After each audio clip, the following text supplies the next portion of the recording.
The night was supposed to be peaceful. Rain had been falling since dusk, tapping against the windows like 1,000 tiny fists. But inside the Donovan house, thunder was nothing compared to the storm tearing through the living room. "Get out, Anna. I said get out." Mark's voice roared, louder than the thunder outside. His face twisted with rage, eyes burning with a cruel fire that Anna had never seen before. Anna, 6 months pregnant, clutched her belly as if shielding her unborn child from the venom of her husband's words. She trembled, drenched in fear rather than rain. "Mark, please," she whispered, her voice breaking. "It's pouring. Where am I supposed to go? I'm carrying your child." But Mark's sneer cut her like a knife. "That child? Don't you dare call it mine. You're nothing but dead weight, Anna, a burden. I have no use for you anymore." The words hit her harder than any slap could have.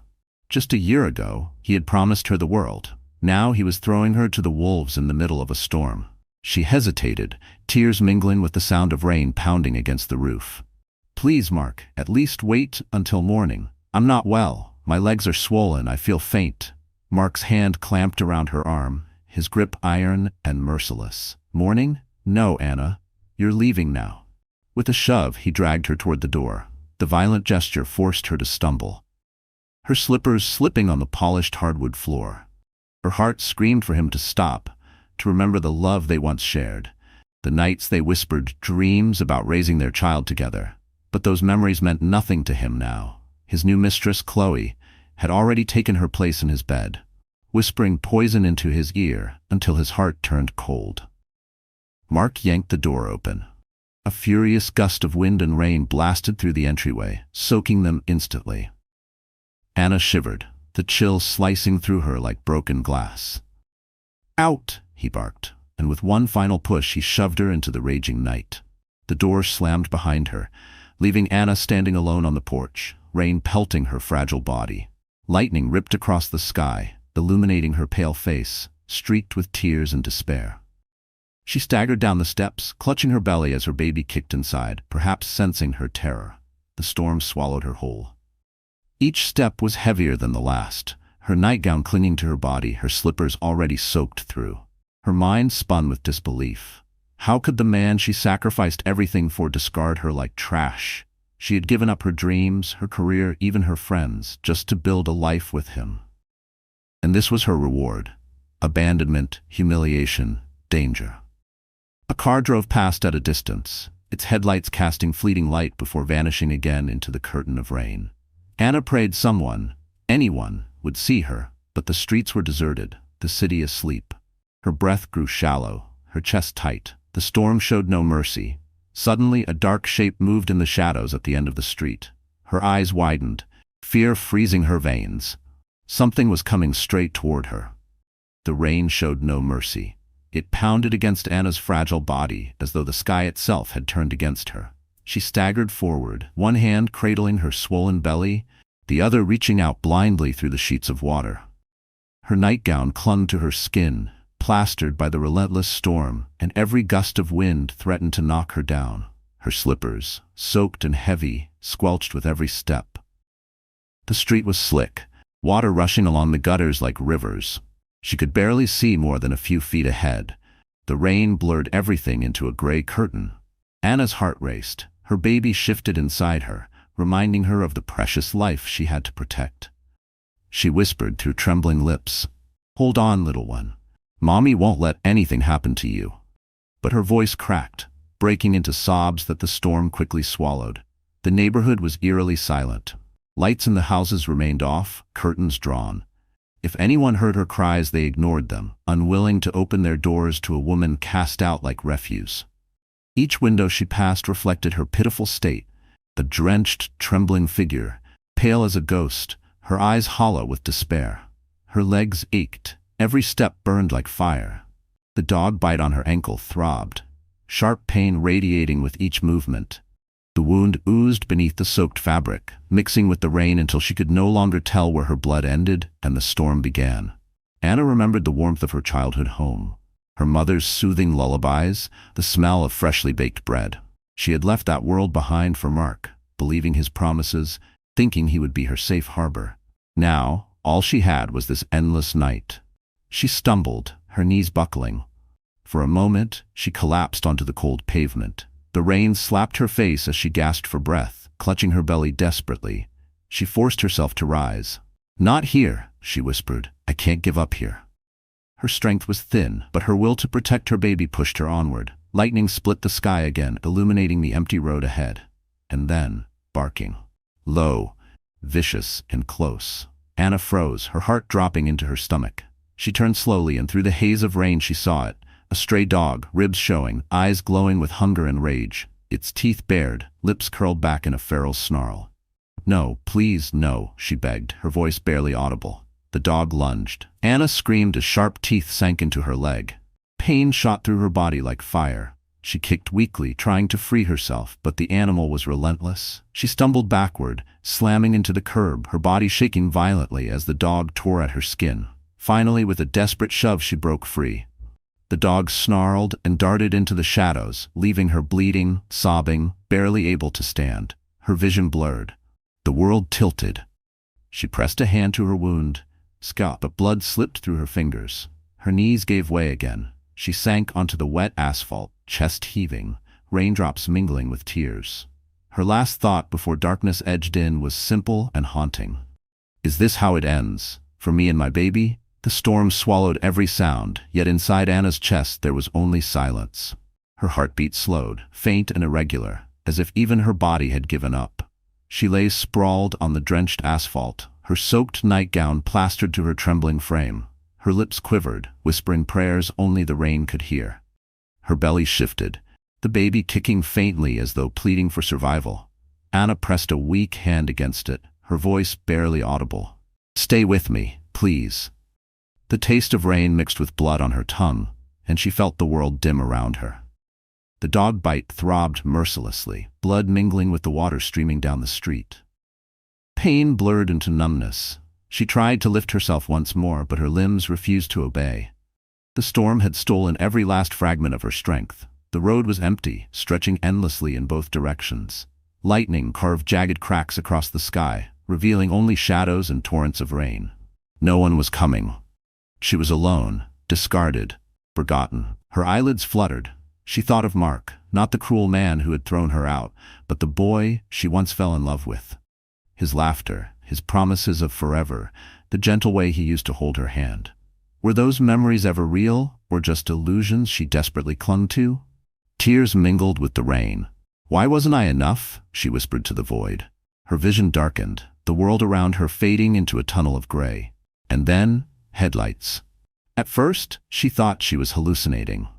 A pair of blinding lights cut through the storm, growing closer, brighter, until they illuminated her fragile body lying in the middle of the road. The sound of tires screeched against the wet pavement. A sleek black Rolls-Royce slid to a halt, its polished chrome glinting beneath the rain. The engine purred low, steady, powerful, like a beast waiting in silence. The driver's door opened with deliberate precision. A tall figure stepped out, shielded by a dark umbrella that seemed almost impervious to the storm. His silhouette radiated authority, strength, and wealth. He wasn't just another passerby, he was someone who commanded the world around him. Anna's blurred eyes struggled to focus, but all she could make out was the gleam of expensive leather shoes splashing in the puddles as he approached. Each step was calm, controlled, as if even the storm bent to his will.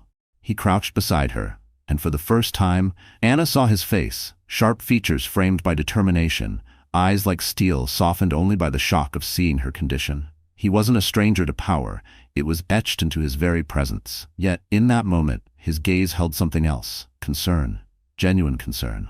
"Miss, can you hear me?" His voice was deep, commanding, yet unexpectedly gentle. Anna tried to respond, but only a weak gasp escaped her lips. Her world tilted again, fading into shadows. She felt herself being lifted, strong arms cradling her as if she weighed nothing at all.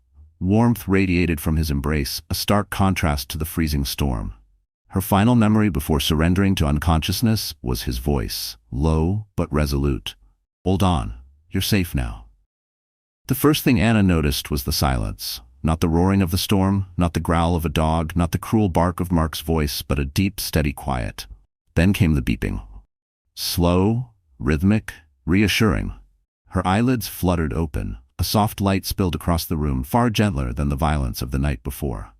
She blinked against the whiteness of the hospital walls, the faint scent of antiseptic filling her nose. For a moment, panic surged. Her hand shot to her belly, trembling, desperate.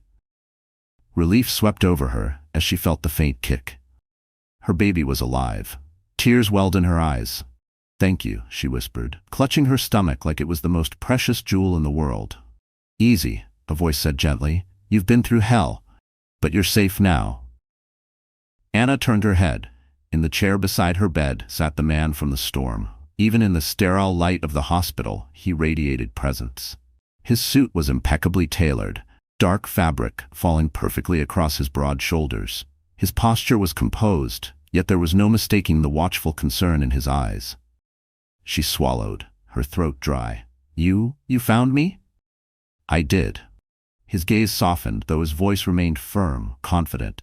"You were lying in the middle of the road, barely conscious. If I had been a minute later—" He let the sentence hang in the air, the unspoken ending too grim to voice. Anna lowered her eyes, shame burning her cheeks. "I'm sorry. I must have been such a burden." For the first time, the man's mask cracked. A faint frown tugged at his lips. "A burden? You were fighting for your life, for your child's life. That doesn't make you a burden. It makes you extraordinary." Her heart jolted. She hadn't heard words of kindness in so long that they felt foreign, almost painful. "I'm Alexander Steele," he continued. The name rang in her ears, familiar even through her exhaustion. Steele, one of the wealthiest men in the country. Billionaire investor, media titan, a man who could command entire markets with a single decision. And he had been the one to carry her out of the storm. "Anna," she whispered, giving her name like a confession. "Anna Donovan." His gaze sharpened slightly, as though filing the name away for later. He leaned forward. "Anna, you don't need to explain tonight. Rest, recover, you're safe now." But safety was a fragile thing. Because at that very moment, across the city, Mark sat in a plush booth at an upscale bar, his arm draped around Chloe. He laughed, sipping his whiskey, oblivious to the storm his cruelty had unleashed. Anna's eyes fluttered shut again, exhaustion pulling her under. The last thing she felt was Alexander's steady gaze watching over her. Unyielding, protective. But even as she drifted into sleep, questions swirled in her heart. Who was this man, really? And why would someone like him bother to save someone like her? She had no idea that Alexander Steele's life was about to collide with hers in ways she could never have imagined. The city glittered that night, its skyline glowing with promise, but inside an exclusive rooftop lounge the atmosphere was poisoned with arrogance. Mark Donovan leaned back in a leather chair, his arm draped possessively around Chloe. She was radiant in a red silk dress, her laughter loud and intoxicating, designed to draw every eye in the room. Mark raised his glass of champagne, smirking as he soaked in the attention of his colleagues. "To new beginnings," he declared, his tone dripping with self-satisfaction. "Sometimes you have to cut loose the dead weight in your life to rise higher." Laughter rippled through the group. Chloe leaned into him, her lips brushing his ear. "They're all watching us. You've never looked more powerful." Mark's smirk widened. In his mind, Anna was gone for good, out of sight and out of mind. She was nothing but a weak, discarded shadow. His future was Chloe, the glamorous, ambitious woman who fed his ego like oxygen. But across the city, the woman he had thrown away was clinging to life in a sterile hospital bed. Anna sat upright now, her hands resting protectively over her belly. Her body was still weak, but her spirit, though battered, was not broken. She glanced at the door as it opened, revealing Alexander Steele once again. He entered with the calm authority of a man accustomed to owning every room, yet his gaze softened when it landed on her. He carried a paper bag from a nearby bakery. "You shouldn't eat hospital food all the time," he said simply, setting it down beside her bed. "Fresh bread, soup, something warm. You need strength." Anna blinked, startled. No one had cared for her like this in months. "You didn't have to," Alexander interrupted firmly. "Yes, I did." His words were steady, almost final, as though refusing any argument.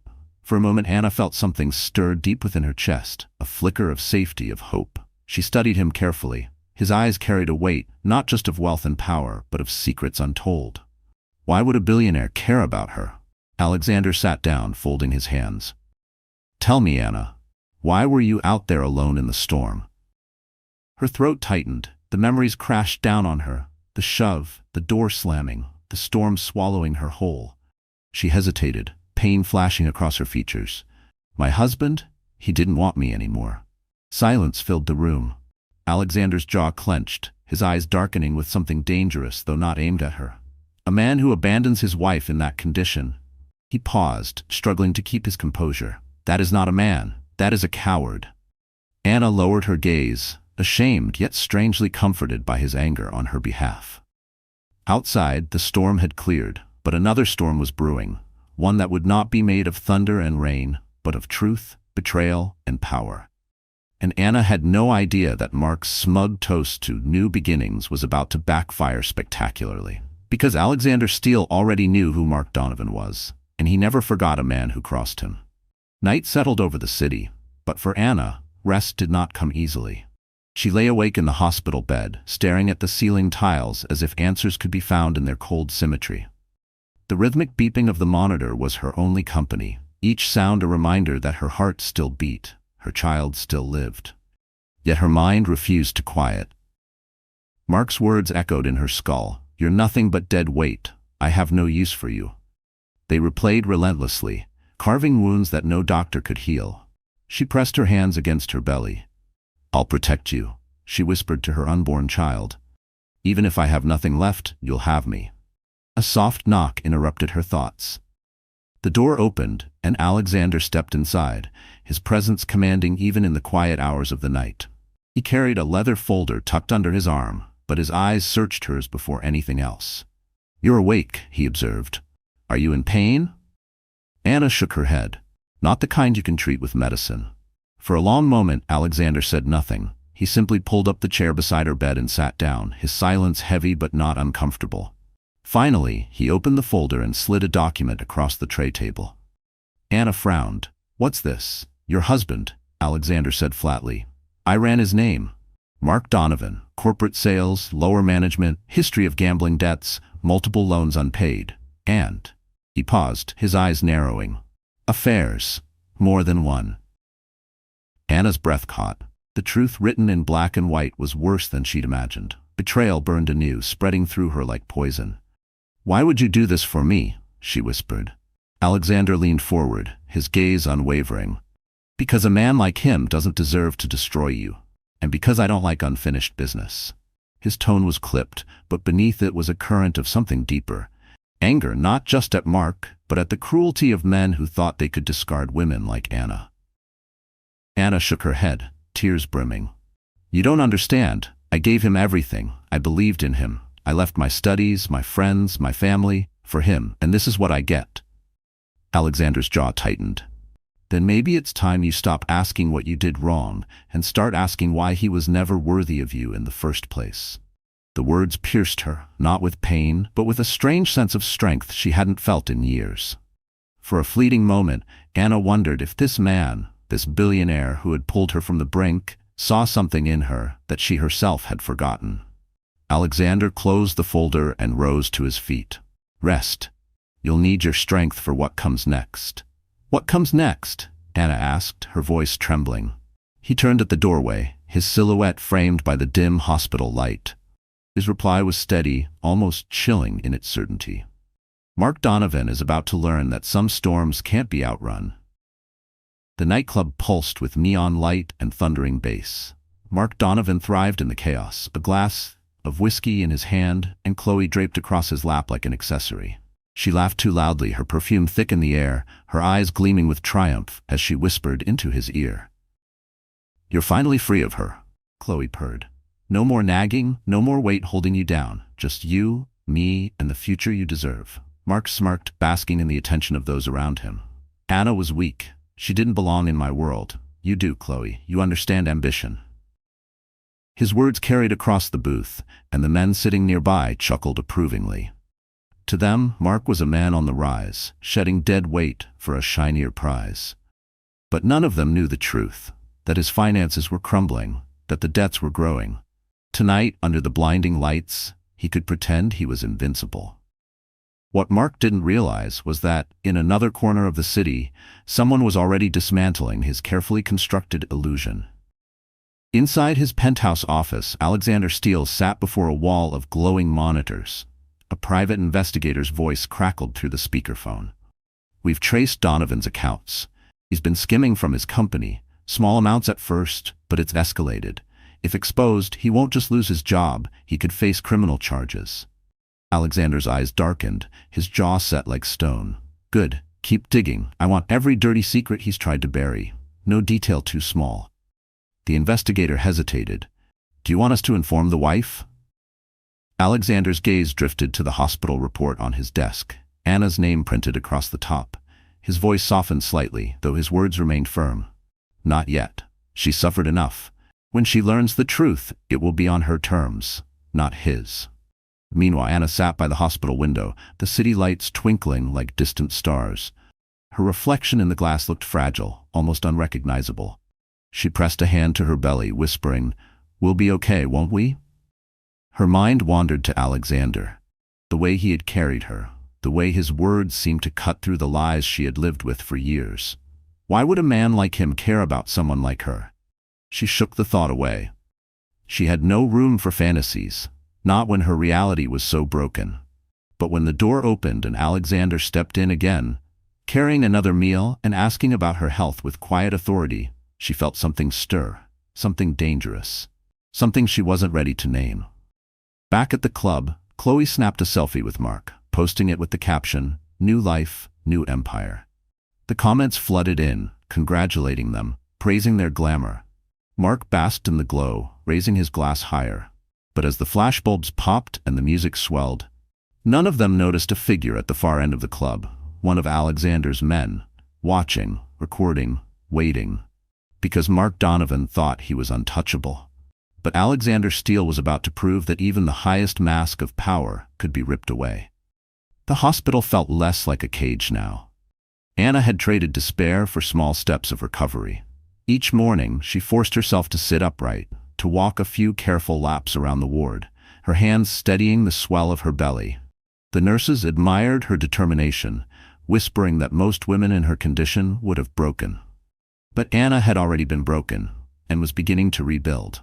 When Alexander arrived, as he always did, the energy in the room shifted. He never made a scene, never flooded her with pity. Instead, he offered presence, solid, unyielding, impossible to ignore.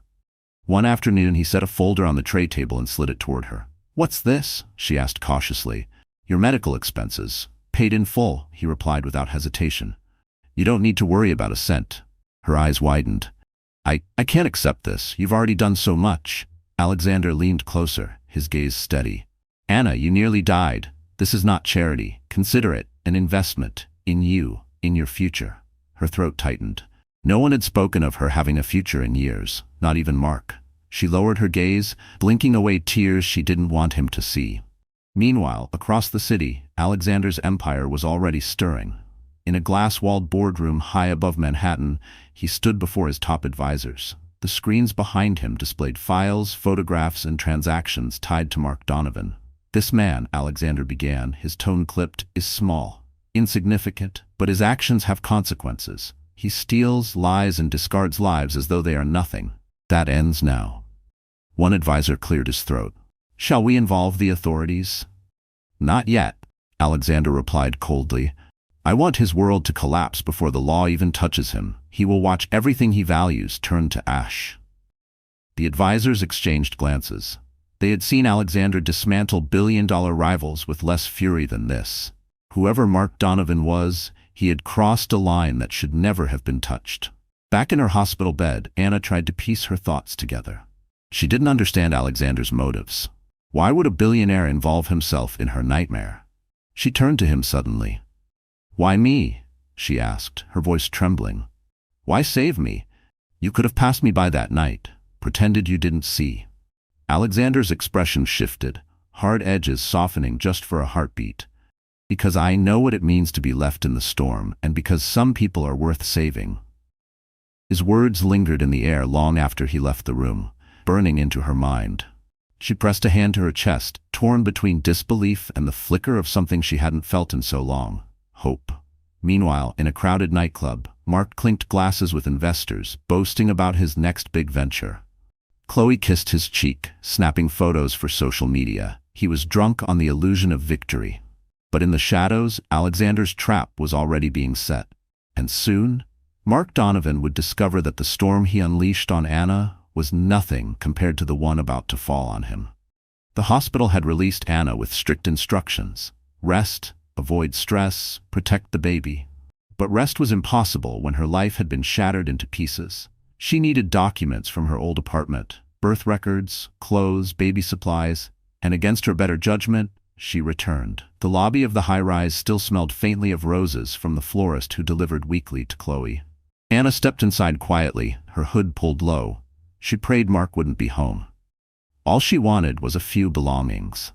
But fate was cruel. As she turned the corner toward the elevator, laughter echoed. Mark appeared with Chloe on his arm, both dressed for the spotlight.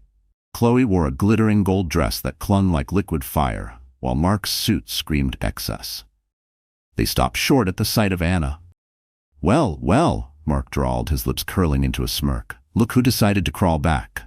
Anna froze. Her hands instinctively shielded her stomach. "I'm not here for you," she whispered. "I just came to get some things." Chloe laughed, high-pitched and cruel. "Things? Honey, you don't belong here anymore. This is our home now." Mark's voice sharpened, carrying through the lobby. "Do you know what people call you now? A washed-up charity case. You couldn't even keep your husband's attention, and now you're parading around pregnant, expecting sympathy?" The words struck like daggers. Anna's chest tightened, shame flooding her. She wanted to disappear, to vanish into the walls. But the worst part wasn't his cruelty, it was the gathering audience. Residents, staff, and strangers paused to watch, whispering behind their hands. Anna's throat burned with tears. She backed toward the exit, clutching her belly. "Please stop," she begged. Mark stepped closer, his voice low but venomous. "You're nothing, Anna, nothing without me." A silence fell, unnatural, heavy, and then another voice cut through it like steel. "Funny, because from where I'm standing, she looks like the only one with any dignity." Gasps rippled through the crowd as a tall figure emerged from the entrance. Alexander Steele. His tailored coat dripped rainwater onto the marble floor, but his presence eclipsed everything else. His eyes locked on Mark, sharp enough to slice glass. Mark stiffened.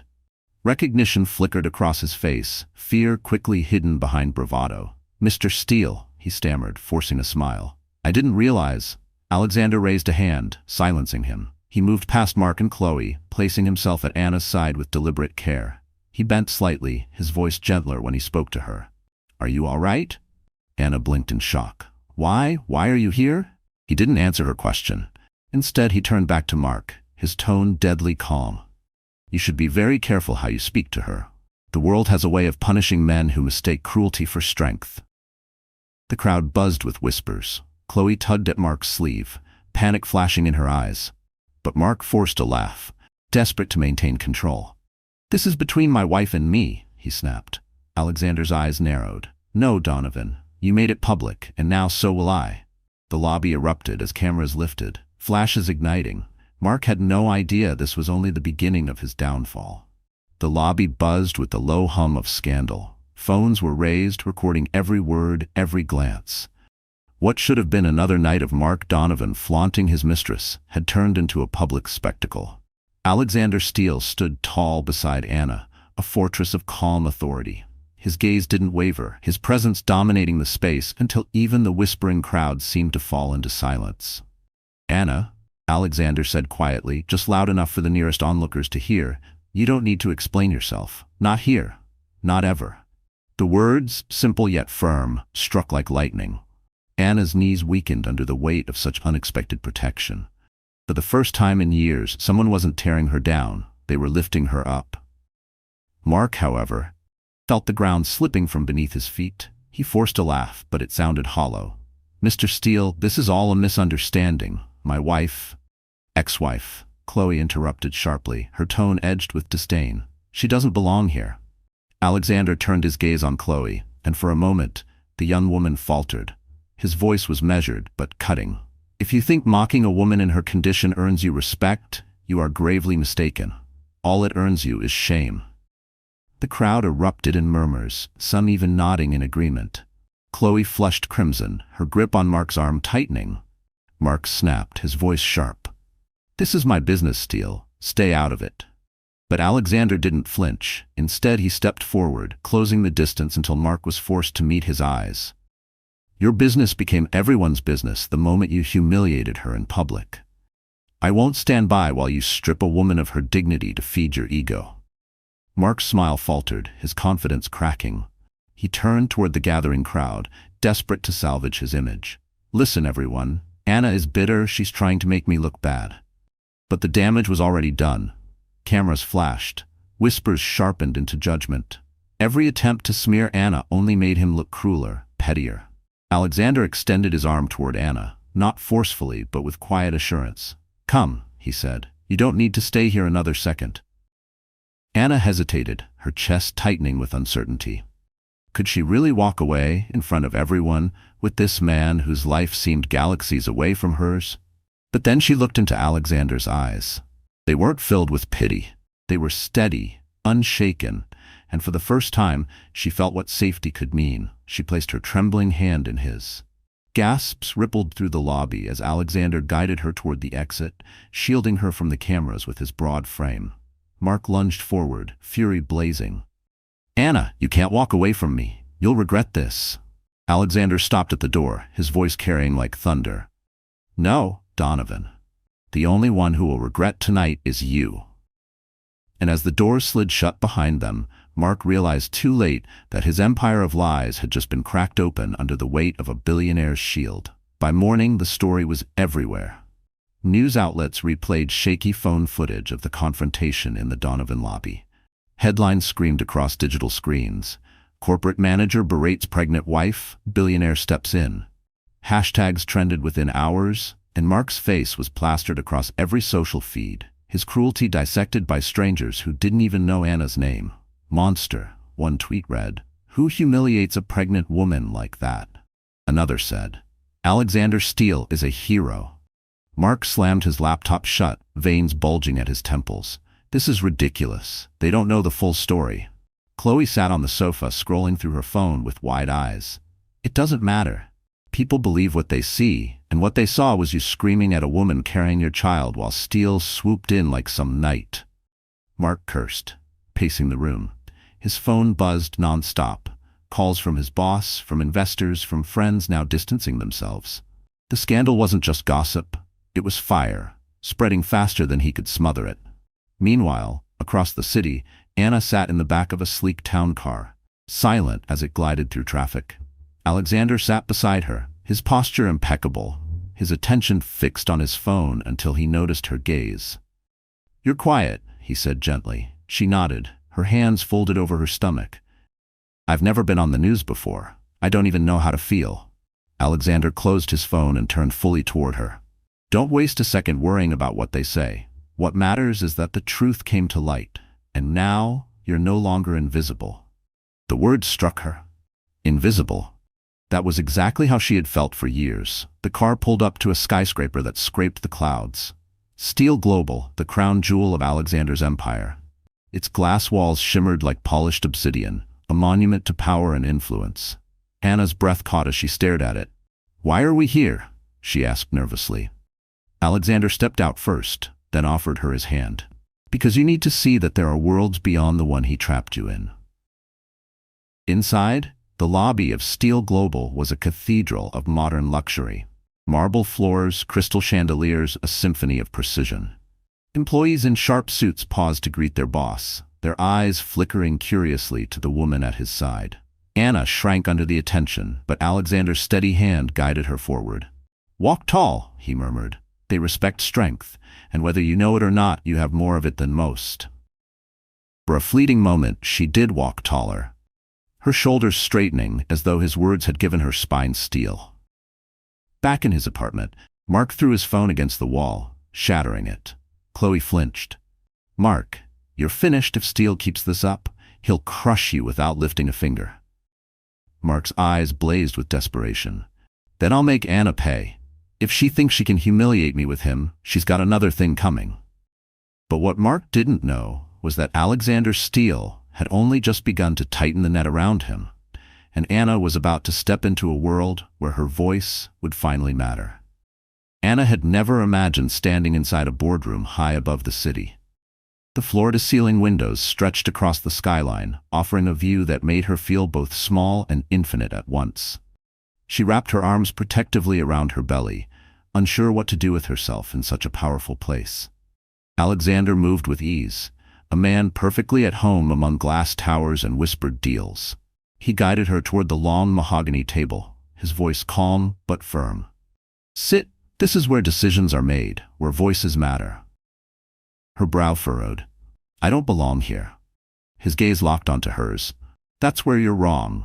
Women like you, women who have endured storms and still stand, belong everywhere. You've just been told otherwise for too long." His words sent a shiver through her. She lowered herself into the chair, feeling its weight, its symbolism. For the first time, she wasn't just a shadow in someone else's life. She was sitting in a place where futures were shaped. A young assistant entered, laying a folder before Anna. Inside were documents relating to Steel Global's charity foundation, programs for single mothers, housing initiatives, scholarships. Alexander explained each one with precision, then asked, "What do you think?" Anna blinked in surprise. "You want my opinion?" "Yes," he said simply. "You've lived what these programs are meant to address. That gives your voice value. Mine can never hold." She hesitated, then slowly began to speak. Her thoughts were tentative at first, but soon grew steadier, clearer. Alexander listened, not with the indulgence of a man humoring her, but with the respect of someone absorbing truth. When she finally fell silent, embarrassed, he leaned back in his chair. "You have insight my entire team lacks. Don't ever underestimate that again." Her chest swelled with something she hadn't felt in years. Pride. Meanwhile, Mark's pride was in ashes. His office had turned cold, colleagues whispering behind his back. Investors avoided his calls. Every glance he caught was dripping with judgment. The scandal still burning through the media like wildfire. In the privacy of his apartment, he paced like a caged animal. Chloe sat cross-legged on the bed, scrolling through her phone. "Alexander Steele is making you look like a joke," she said bluntly. "You're yesterday's news." Mark's teeth clenched. "Then I'll flip the story. If Steele wants to play savior, fine. But I know Anna better than anyone. I know her weaknesses. I'll drag her down before she learns to stand on her own." Chloe smirked, intrigued.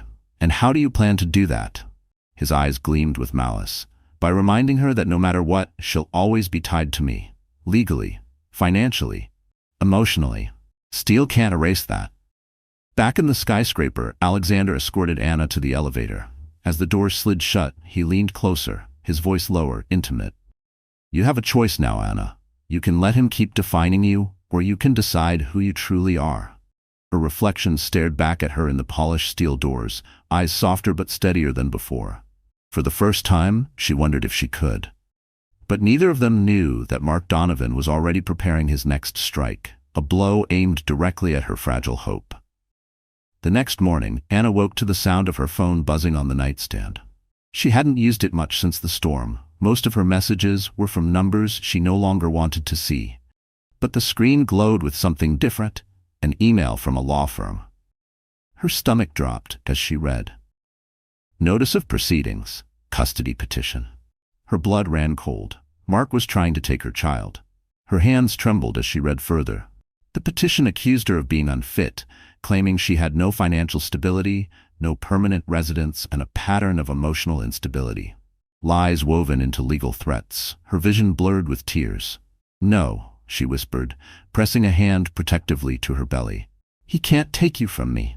The door opened and Alexander stepped in, crisp in a dark suit. He froze when he saw her pale face. "What happened?" She handed him the phone with shaking hands. He read silently, his jaw tightening with every line. By the time he finished, his eyes burned with controlled fury. "Donovan thinks he can weaponize the law against you," Alexander said, his voice low, dangerous. "He's making a grave mistake." Anna's tears spilled over. "He's right about some of it. I don't have a job. I don't have a home. What if the court believes him?" Alexander crouched beside her, taking her trembling hands in his. "Listen to me. He has money, but I have power. There's a difference, and I promise you, Anna, you will not lose your child." The certainty in his voice steadied her heart, even as fear clawed at the edges of her mind. Across the city, Mark leaned back in his chair at the law office, smug satisfaction spreading across his face. Chloe perched on the edge of the desk, running her fingers through his hair. "This will finish her," Mark gloated. "The courts won't side with a homeless, unemployed woman carrying a child. I'll paint her as unstable, and the kid will be mine. Steele can't protect her from the truth." Chloe smirked. "And once you have custody, what then?" Mark's eyes gleamed with malice. "Then Anna will come crawling back. She'll beg, because no mother can live without her child. And when she does, I'll remind her who really controls her fate." But Mark underestimated the man now standing beside Anna. That afternoon, Alexander summoned his legal team to the top floor of Steele Global. The room filled with sharp-eyed attorneys, each one armed with decades of courtroom victories. Anna sat quietly at the edge of the table, overwhelmed by the sheer force of the gathering. Alexander stood at the head of the room. "Mark Donovan has filed for custody. He believes Anna has no defense. He's wrong. I want this case torn apart before it ever reaches trial. We'll expose his debts, his infidelity, his misconduct at work. Leave no stone unturned." Anna stared at him, stunned. "You'd do all that? For me?" Alexander met her gaze, unwavering. "No, Anna, for you and your child. Because no one should suffer at the hands of a man who mistakes cruelty for strength." And as the lawyers opened their files, Anna realized something shocking. Mark's first strike had only awakened a war he was destined to lose. The conference room smelled of fresh ink and steel determination. Anna sat at the far end of the long, polished table, her hands folded protectively over her belly. Across from her, Alexander's team of attorneys spread documents like weapons, evidence, financial records, photographs. Every page was a piece of the puzzle that could dismantle Mark Donovan's lies. Alexander stood tall at the head of the table, his presence commanding the room. "Mark believes he can convince the court Anna is unfit," he said, his voice measured but sharp. "He's counting on her silence, her fear. But silence is over, fear is over." Anna looked down, her voice barely audible. "I don't know if I can face him in court. He'll twist everything, the way he always does." Alexander leaned forward, his gaze steady, unwavering. "Anna, listen to me. You've already faced the worst night of your life and survived. You've endured storms, humiliation, abandonment. Facing him in court will be nothing compared to that. And you won't face him alone, not ever again." His words struck deep, burning into her fragile heart like fire against ice. For the first time she nodded, her shoulders squaring with a strength she didn't know she still possessed. Meanwhile, Mark's world began to crack. In his office, the blinds were drawn, his desk littered with empty glasses. Chloe scrolled on her phone, her brows knitting. "Mark, this doesn't look good." "What doesn't?" he snapped, rubbing his temples. She shoved the screen toward him. Headlines blared, "Donovan caught embezzling company funds." The article detailed unexplained withdrawals, discrepancies in corporate accounts, patterns Alexander's investigators had leaked to the press. Mark's face went pale. "This is lies, slander." Chloe tilted her head, eyes narrowing. "Is it?" His silence was answer enough. Her lips curled. "You told me you were untouchable, but if Steele keeps digging, you're finished." Mark slammed his fist on the desk, rattling the glass. "I'll bury Steele before he buries me, and I'll take Anna down with me if I have to." But his bravado couldn't erase the truth. The walls were closing in. Back in Steele Global, Alexander's lead attorney laid out the strategy. "We'll counter the custody petition with evidence of Mr. Donovan's debts and misconduct. His gambling history alone makes him unstable. Add the embezzlement, and the court won't even consider him a fit guardian." Anna's breath caught. "You have proof?" Alexander nodded once. "We have more than proof. We have a case that will destroy him." Still, Anna's heart twisted. "He's the father of my child. What if the court still sees him as necessary?" Alexander's jaw tightened. He stepped closer, lowering his voice so only she could hear. "Then I'll remind them what's truly necessary. A safe, loving home. And Mark Donovan can't provide that." Her eyes met his, and for a fleeting moment, the chaos faded. She felt anchored, steadied by his certainty. But outside those walls, Mark was sharpening his knives, plotting in the shadows. And as the court date loomed, everyone knew this wasn't just a custody battle. It was war, and only one side would walk away whole. The courtroom buzzed with anticipation, reporters filling the back rows, their pens poised to capture every detail of the scandal that had gripped the city. At the front, Anna sat rigidly beside Alexander's attorneys, her hands trembling in her lap. She could feel eyes burning into her, some curious, some judgmental. Across the aisle, Mark leaned comfortably in his chair, arrogance dripping from every gesture. He adjusted his silk tie, flashing a smug grin at the cameras. Chloe sat behind him, her lips painted blood red, a smirk tugging at the corners. To them, this was just another stage. The judge entered, and the room hushed. Papers shuffled, voices dropped. The proceedings began. Mark's lawyer was the first to speak. "Your Honor," he said, voice dripping with polished disdain, "this case is simple. My client, Mr. Donovan, seeks custody of his unborn child because the mother," he gestured toward Anna with a theatrical sweep, "is unstable. She has no job, no permanent residence, and a history of emotional fragility. She cannot provide for a child." The words pierced Anna like knives. Her throat tightened, her body shaking with shame. The lawyer's voice grew harsher. "Furthermore, witnesses will testify that Mrs. Donovan has exhibited erratic behavior, including wandering the streets late at night, endangering herself and her unborn child." Anna gasped, tears pricking her eyes. He was twisting the night of the storm into a weapon. Mark smirked at her reaction, leaning back as though the case were already won. Chloe whispered something in his ear, and he chuckled. Anna had never imagined standing inside a boardroom high above the city. The floor-to-ceiling windows stretched across the skyline, offering a view that made her feel both small and infinite at once. She wrapped her arms protectively around her belly, unsure what to do with herself in such a powerful place. Alexander moved with ease, a man perfectly at home among glass towers and whispered deals. He guided her toward the long mahogany table, his voice calm but firm. "Sit. This is where decisions are made, where voices matter." Her brow furrowed. "I don't belong here." His gaze locked onto hers. "That's where you're wrong. Women like you, women who have endured storms and still stand, belong everywhere. You've just been told otherwise for too long." His words sent a shiver through her. She lowered herself into the chair, feeling its weight, its symbolism.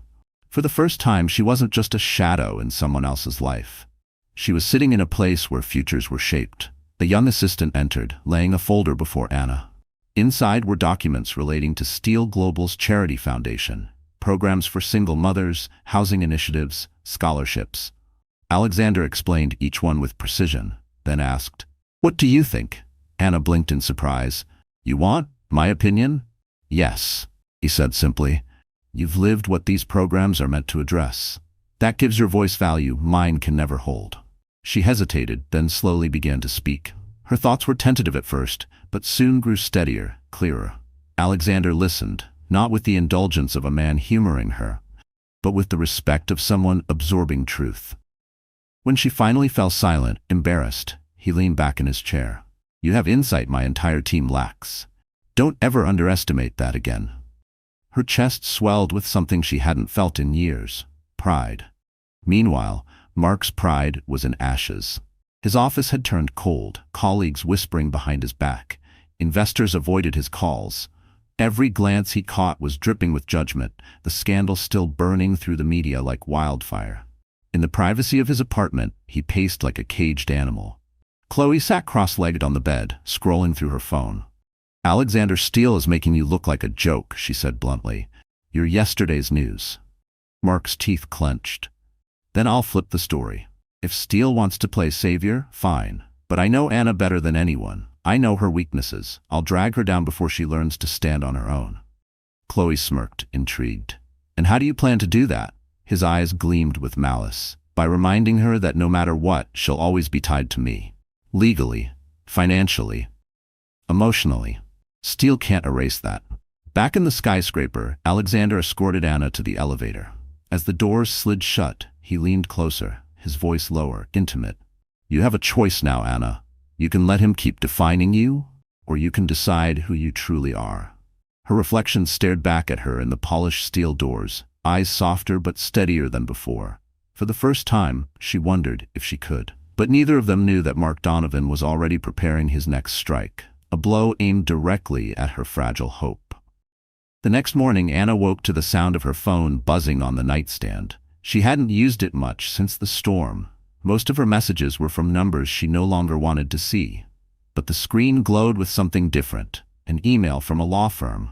Her stomach dropped as she read. Notice of proceedings, custody petition. Her blood ran cold. Mark was trying to take her child. Her hands trembled as she read further. The petition accused her of being unfit, claiming she had no financial stability, no permanent residence, and a pattern of emotional instability. Lies woven into legal threats. Her vision blurred with tears. "No," she whispered, pressing a hand protectively to her belly. "He can't take you from me." The door opened, and Alexander stepped in, crisp in a dark suit. He froze when he saw her pale face. "What happened?" She handed him the phone with shaking hands. He read silently, his jaw tightening with every line. By the time he finished, his eyes burned with controlled fury. "Donovan thinks he can weaponize the law against you," Alexander said, his voice low, dangerous. "He's making a grave mistake." Anna's tears spilled over. "He's right about some of it. I don't have a job. I don't have a home." "What if the court believes him?" Alexander crouched beside her, taking her trembling hands in his. "Listen to me. He has money, but I have power. There's a difference. And I promise you, Anna, you will not lose your child." The certainty in his voice steadied her heart, even as fear clawed at the edges of her mind. Across the city, Mark leaned back in his chair at the law office, smug satisfaction spreading across his face. Chloe perched on the edge of the desk, running her fingers through his hair. "This will finish her," Mark gloated. "The courts won't side with a homeless, unemployed woman carrying a child. I'll paint her as unstable, and the kid will be mine. Steel can't protect her from the truth." Chloe smirked. "And once you have custody, what then?" Mark's eyes gleamed with malice. "Then Anna will come crawling back. She'll beg, because no mother can live without her child, and when she does, I'll remind her who really controls her fate." But Mark underestimated the man now standing beside Anna. That afternoon, Alexander summoned his legal team to the top floor of Steel Global.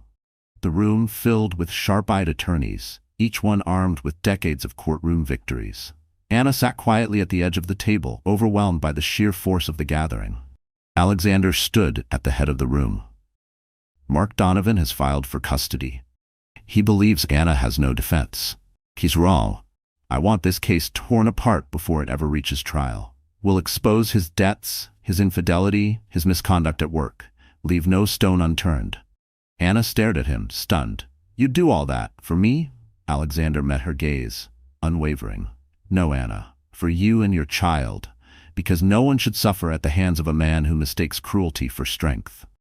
And as the lawyers opened their files, Anna realized something shocking. Mark's first strike had only awakened a war he was destined to lose.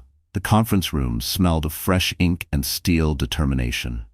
Anna sat at the far end of the long polished table, her hands folded protectively over her belly. Across from her, Alexander's team of attorneys spread documents like weapons. Evidence, financial records, photographs. Every page was a piece of the puzzle that could dismantle Mark Donovan's lies. Alexander stood tall at the head of the table, his presence commanding the room. "Mark believes he can convince the court Anna is unfit," he said, his voice measured but sharp. "He's counting on her silence, her fear, but silence is over. Fear is over." Anna looked down, her voice barely audible. "I don't know if I can face him in court.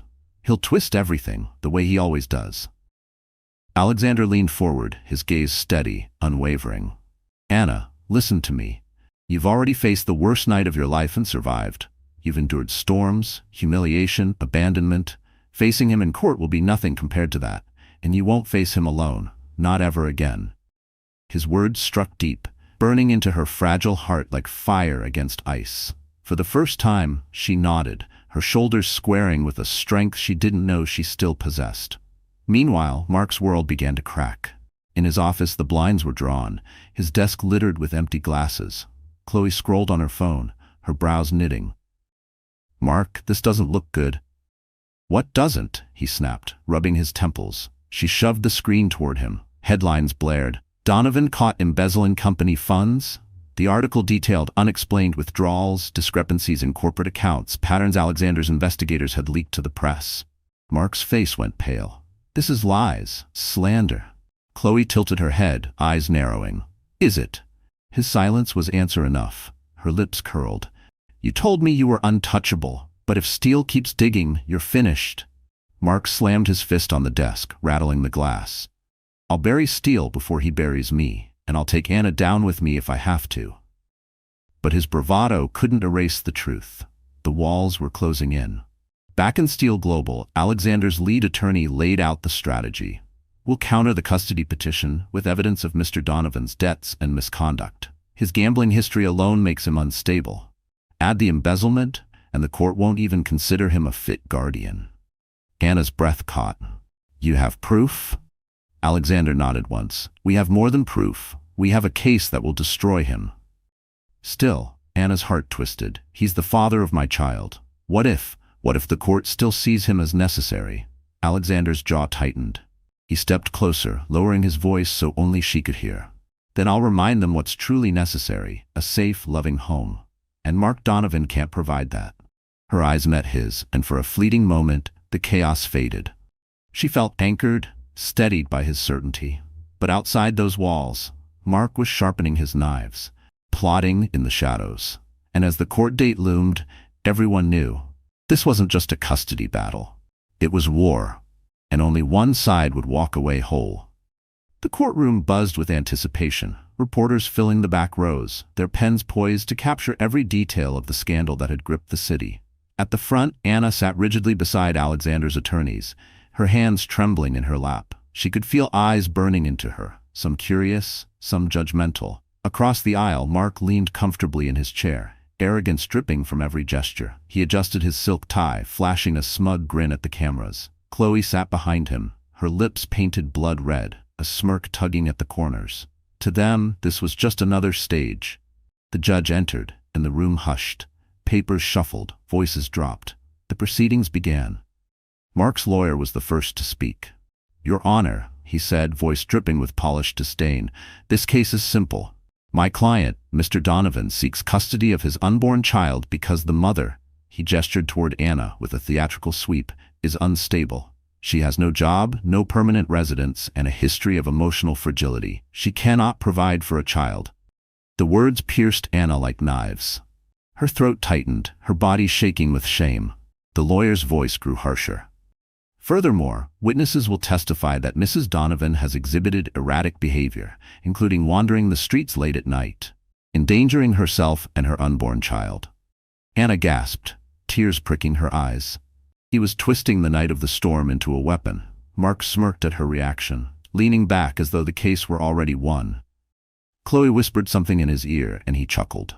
But Alexander didn't flinch. He rose slowly, buttoning his suit jacket, his presence commanding the room before he even spoke.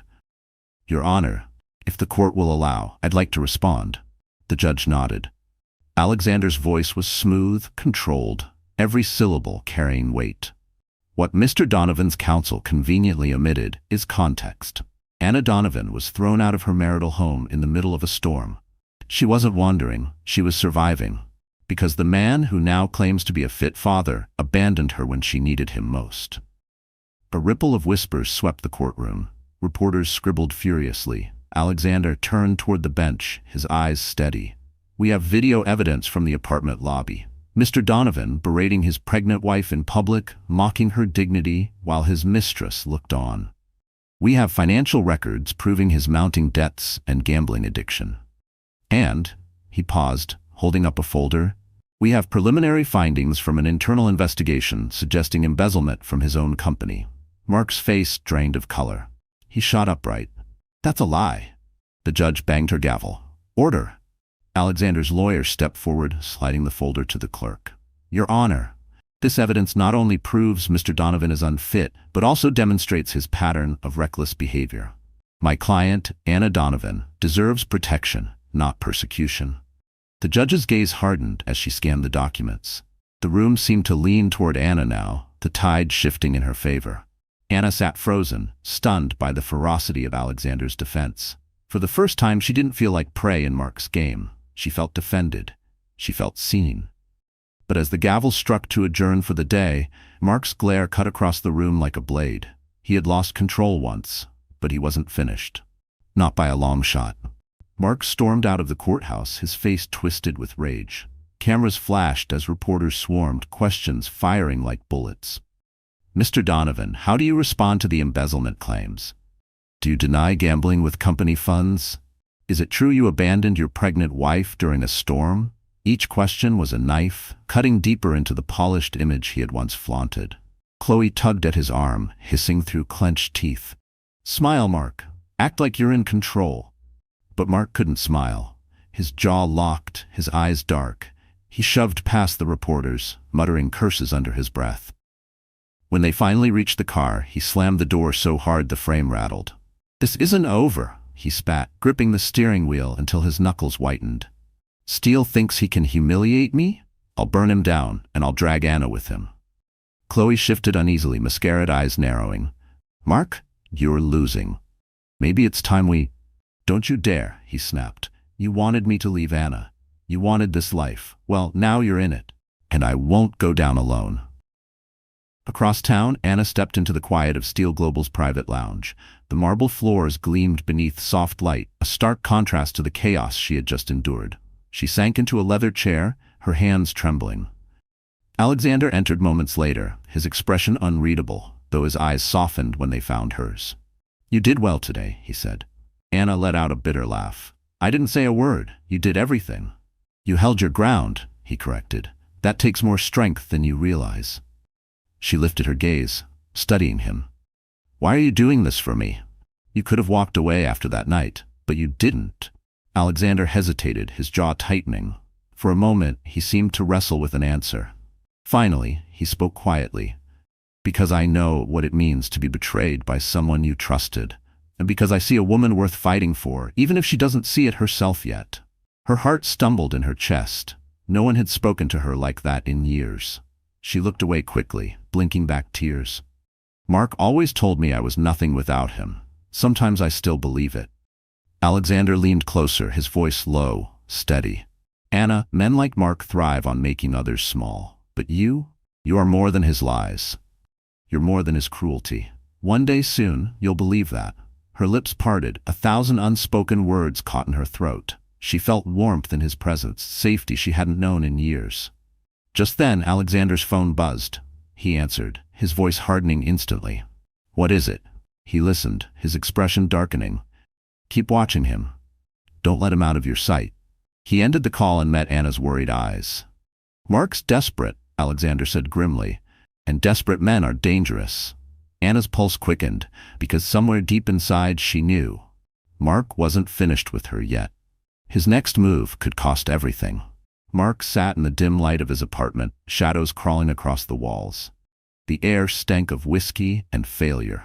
Chloe lounged on the sofa, scrolling her phone, her expression sour. You're a joke online, she muttered without looking up. Every blog, every feed, it's all about how you screamed at your pregnant wife. Steele's painted you as a villain, and the world believes him. Mark's hand clenched around his glass until it shattered, whiskey dripping between his fingers. Enough, he roared. I won't let him destroy me. I built everything I have, and I'll take it back. Steele doesn't know who he's dealing with. Chloe arched a brow. Then prove it, do something, or admit you've lost. Her mockery ignited something dangerous in him. Mark grabbed his phone, dialing a number he hadn't touched in years. A gruff voice answered. I need a favor, Mark said coldly. Information on Steele. Anything I can use, and if it costs money, I'll find it. He hung up, his mind buzzing with reckless energy. If the courts wouldn't hand him victory, then he would find another way. Legal or not. Meanwhile, Anna walked through the quiet halls of Steel Global with Alexander at her side. The weight of the courthouse still lingered, but something inside her had shifted. For the first time, she wasn't just reacting to Mark's cruelty, she was beginning to push back. Alexander guided her into a small conference room where his charity directors were gathered. Papers littered the table, plans for housing projects and medical support programs. Anna, Alexander said, his tone commanding yet encouraging, I want you to sit with them. Share your perspective. You've lived what these women live. They need your voice. Her heart pounded. I'm not qualified. You are. He interrupted firmly. Your story has weight. Don't ever doubt it. She sat, her hands trembling at first. But as the discussion unfolded, she found herself speaking more. Ideas flowed: how shelters could offer childcare, how job training could empower women to stand on their own. The directors listened, nodding, scribbling notes. By the end of the meeting, they applauded her input.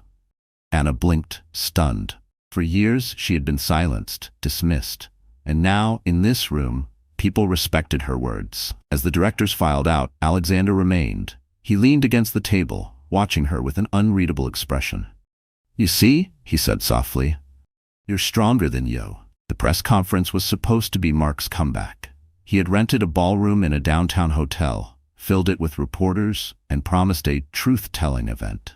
Chloe stood at his side, dripping in designer jewels, as if to convince the cameras that all was well.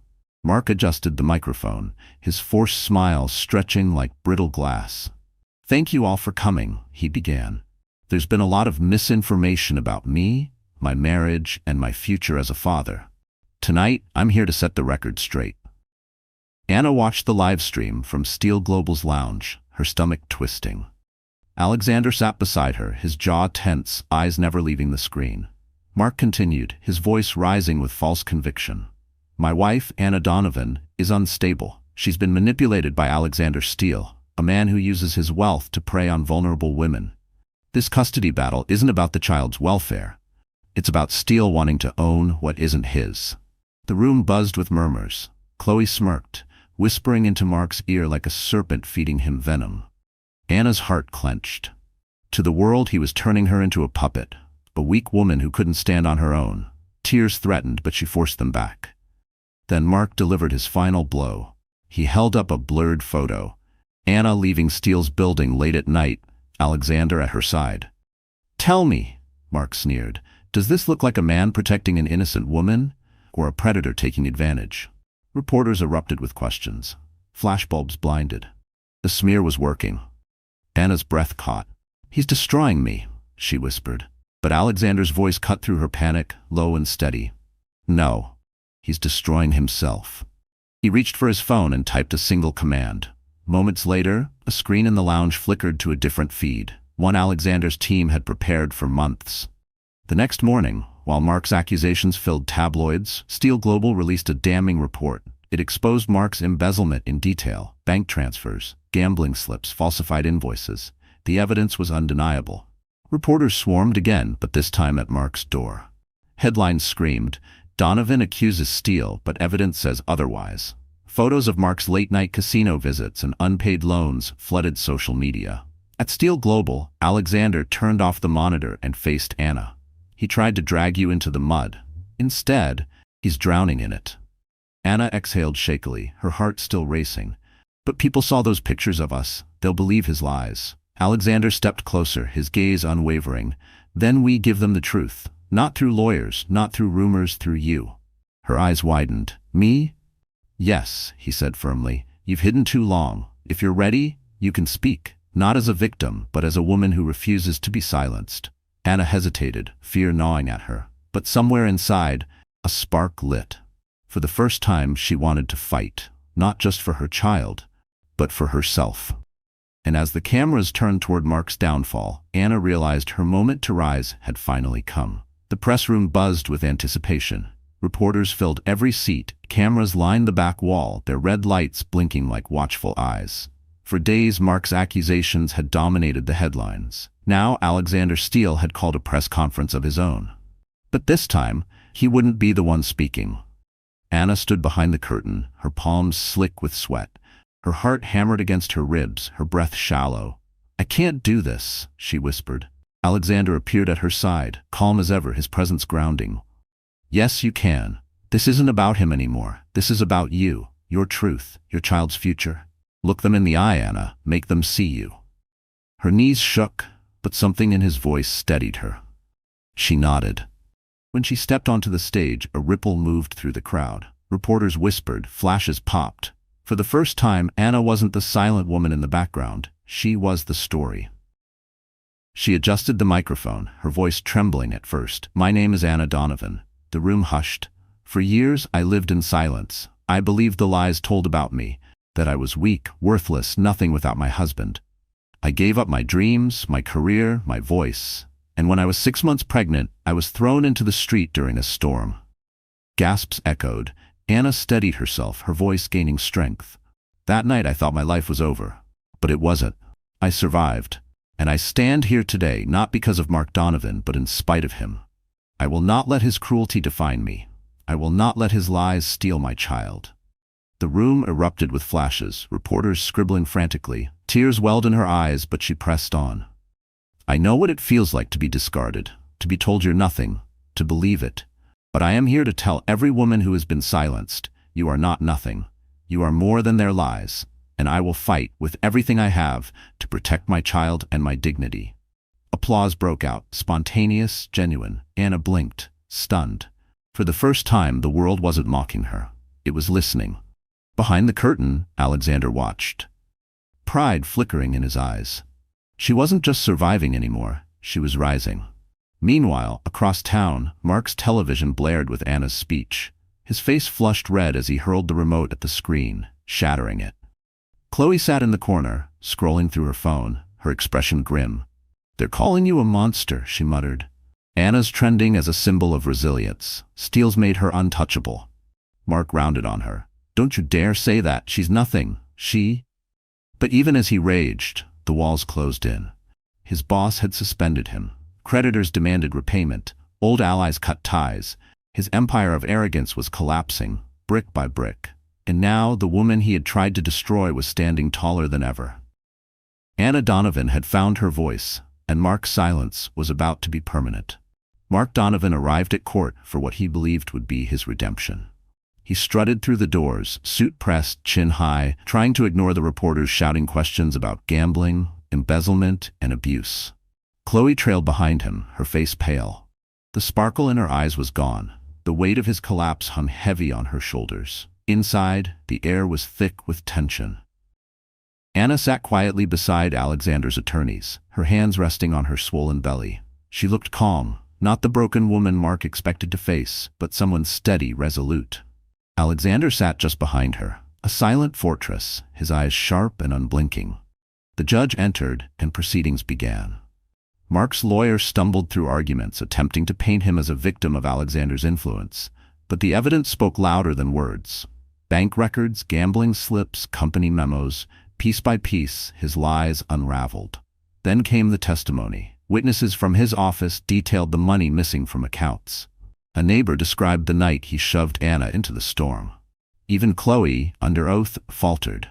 Her voice cracked as she admitted, "Yes, Mark told me he wanted to get rid of her. He said Anna was nothing." The courtroom erupted in gasps. Mark shot Chloe a look of pure venom, but it was too late. His carefully constructed mask had shattered. When it was Anna's turn, she rose slowly, steadying herself. The room stilled. She spoke clearly, her voice carrying to every corner. "I am not here to punish Mark Donovan. I am here to protect my child. A man who gambles, lies, and abandons his family cannot claim to be a father. My baby deserves better." Silence followed, heavy and undeniable. The judge's gavel struck. Custody awarded to Anna Donovan, case dismissed. Mark collapsed into his chair, his face drained of color. He had lost his child, his reputation, his future. Reporters swarmed as he stumbled out of the courthouse, cameras flashing, questions flying like daggers. His empire was ashes. Anna, meanwhile, stepped into the sunlight.